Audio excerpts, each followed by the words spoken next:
India versus Australia third T20 preview అయితే చూద్దాం ఈ వీడియోలో. ఈ మ్యాచ్ అయితే నింజా స్టేడియం లో అయితే జరగబోతుంది. ఫస్ట్ T20 అయితే రేన్ కారణంగా క్యాన్సిల్ అయిపోయింది. సెకండ్ T20 లో ఆస్ట్రేలియా అయితే బౌలింగ్ లో బ్యాటింగ్ లో రెండిట్లో డామినేట్ చేసి కంఫర్టబుల్ విన్ అయితే పొందిండు వాళ్ళు. అండ్ ఈ థర్డ్ T20 లో ముందు ఇండియా గురించి చూసుకుంటే, ఇండియా అయితే ఫస్ట్ T20 లో సేమ్ ప్లేయింగ్ 11 అయితే యూజ్ చేసిరు.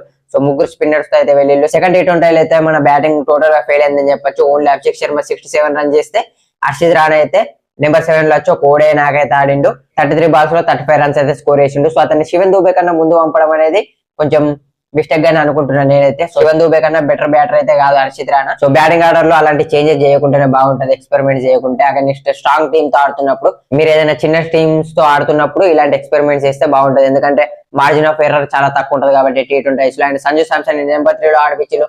సో అక్కడ కూడా ఫెయిల్ అయ్యింది అని చెప్పొచ్చు. సంజు శాంసన్ ఓపెనర్ గా తప్ప ఏ పొజిషన్ లో కూడా click అవుతలేడు.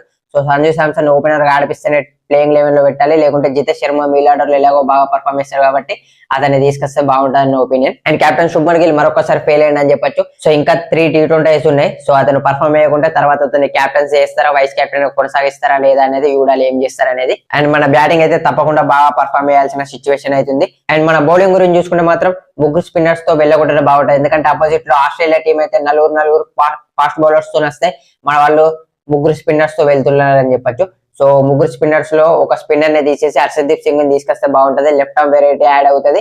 And fast bowling pitches ఎక్కువ ఉన్నాయి కాబట్టి అక్కడ మన బౌలింగ్ కూడా ఇంకా స్ట్రాంగ్ అయ్యే అవకాశం ఉంది. అండ్ మీకు తప్పకుండా 3 స్పిన్నర్స్ కావాలంటే మాత్రం ఎలాగో తిలక్ వర్మ, అభిషేక్ శర్మ ఇద్దరు స్పిన్ బౌలింగ్ ఆల్రౌండర్స్ ఉన్నారు. వాళ్ళు ఇద్దరు కలిపి తప్పకుండా 3 overs అయితే చాలా బాగా వేయగలరు. సో వాళ్ళని యూజ్ చేసుకుంటే బాగుంటది స్పిన్నర్స్ లో. అండ్ మరోవైపు ఆస్ట్రేలియా గురించి చూసుకుంటే, వాళ్ళకు జాష్ హేజల్వుడ్ అయితే థర్డ్ T20 నుంచి ఆడతలేడు. సో యాషెస్ ఉంది కాబట్టి అతనికి రెస్ట్ ఇచ్చిళ్ళు. ఫస్ట్ T20s లో సూపర్ గా పర్ఫార్మ్ చేసిందని చెప్పొచ్చు. కొంతవరకు వాళ్ళ బౌలింగ్ వీక్ అయ్యే అవకాశం ఉంది జాష్ హేజల్వుడ్ వెళ్ళడంతో. కానీ వాళ్ళ బ్యాటింగ్ అయితే స్ట్రాంగ్ అవుతుంది. ఎందుకంటే ద బిగ్ షో మ్యాక్స్వెల్ అయితే బ్యాక్ వస్తున్నారు. మ్యాథ్యూ షార్ట్ ప్లేస్ లో అతను రావడంతో వాళ్ళ బ్యాటింగ్ అయితే ఇంకా స్ట్రాంగ్ అవుతుందని చెప్పొచ్చు. అలాగే వాళ్ళకి స్పిన్ ఎలాగో వీక్ ఉంది జాంపలేడు కాబట్టి మ్యాక్స్వెల్ స్పిన్ కూడా కొంచెం స్ట్రాంగ్ అయితే ఇస్తుంది వాళ్ళ బౌలింగ్ ని. అండ్ జాష్ హేజల్వుడ్ వెళ్ళడంతో మహిళీ బియర్డ్మ్యాన్ అనే ఫాస్ట్ బౌలర్ కూడా యాడ్ అయ్యిండు. సో 140+ స్పీడ్ అయితే వేయగలడు అతను. సో అతనైతే మేబీ జాష్ హేజల్వుడ్ ను రీప్లేస్ చేయొచ్చు ప్లేయింగ్ 11 లో. సో ఆస్ట్రేలియా ప్లేయింగ్ 11 లో అయితే ఈ 2 చేంజెస్ ఉండే అవకాశం ఉంది. సో ఇండియా ప్లేయింగ్ 11 లో అయితే పక్కా హర్షదీప్ సింగ్ ని తీసుకురావాలి, అలాగే సంజు శాంసన్ ని వీల్ ఆర్డర్ లో ఆడిపియాలా, లేకుంటే జితేష్ శర్మని ఆడిపియాలో ఆ కాల్ అయితే తీసుకోవాలి. సో 2 T20s లో మన వాళ్ళు ఫస్ట్ బ్యాటింగ్ చేసిళ్ళు. సో ఒక T20 లో బ్యాటింగ్ ఫెయిల్యూర్ అయింది, ఒక T20 లో కొంతవరకు బాగానే పర్ఫార్మ్ చేసి అని చెప్పొచ్చు. ఫస్ట్ లో అభిషేక్ శర్మ వికెట్ పోయినా కానీ. సో ఈ మ్యాచ్ లో టాస్ వెళ్తే మాత్రం చేజింగ్ తీసుకుంటే బాగుంటది. సో మ్యాచ్ లో ఎవరు విన్ అవుతారు అనుకున్నారు కింద కామెంట్ చేయండి. అలాగే నెక్స్ట్ వచ్చే క్రికెట్ అండ్ IPL వీడియోస్ కోసం మన పేజ్ అయితే ఫాలో అయిపోండి.